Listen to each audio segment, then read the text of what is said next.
भगवान विष्णु के कूर्म अवतार को कच्छप अवतार भी कहा जाता है।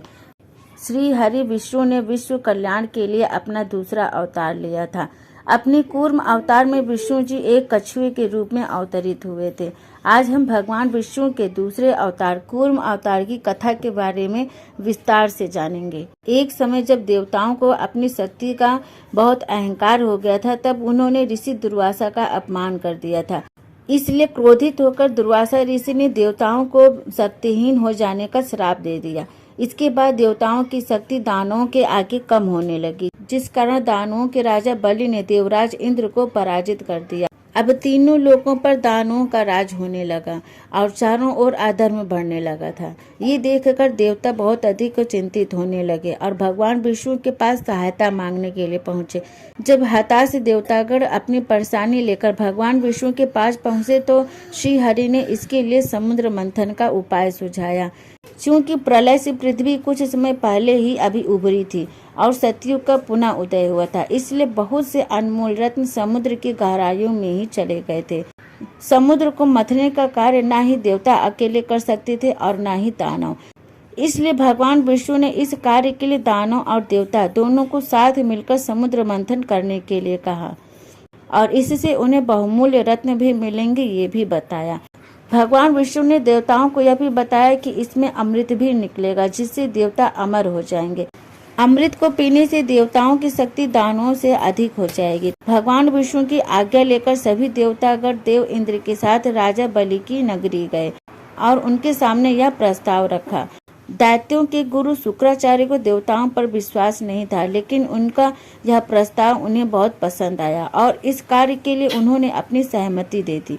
इसके बाद देवता और दानव क्षीर सागर में समुद्र मंथन के लिए पहुंचे। समुद्र का मंथन करने के लिए विशाल मदारी की आवश्यकता थी जो उसे मथ सके। इसके लिए भगवान विष्णु ने अपने सुदर्शन चक्र की सहायता से मदार पर्वत को काटकर समुद्र में रख दिया। इस पर्वत की सहायता से देव और दानव समुद्र को मथने का कार्य कर सकते थे। अब उन्हें इस पर्वत को घुमाने के लिए एक मजबूत रस्सी की आवश्यकता थी। इसके लिए भगवान विष्णु ने स्वयं अपना वासुकी नाग दे दिया। इस वासुकी नाग को मदार पर्वत पर लपेटा गया। इसके मुख को दैत्यों की ओर रखा गया और पूंछ को देवताओं की तरफ। अब समुद्र मंथन का कार्य शुरू हो गया, लेकिन एक समस्या और आन पड़ी।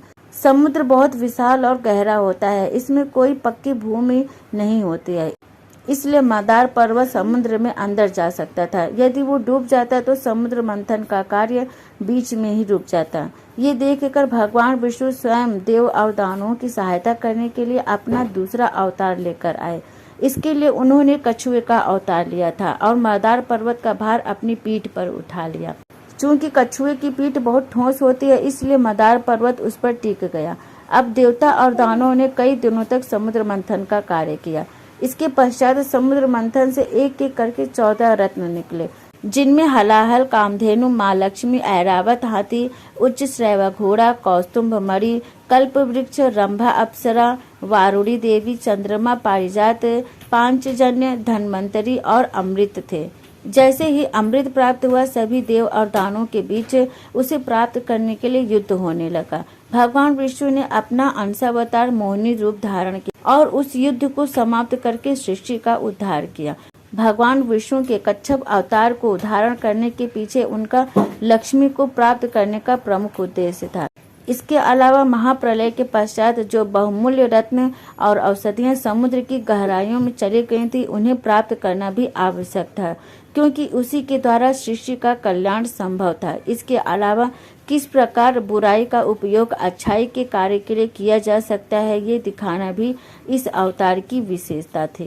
तो आपको भगवान विष्णु के दूसरे अवतार की कहानी कैसी लगी? अगर पसंद आए तो प्लीज़ वीडियो को लाइक, शेयर, कमेंट करना मत भूलिएगा और हमारे साथ आगे भी जुड़े रहने के लिए चैनल को सब्सक्राइब जरूर करें। Thank you.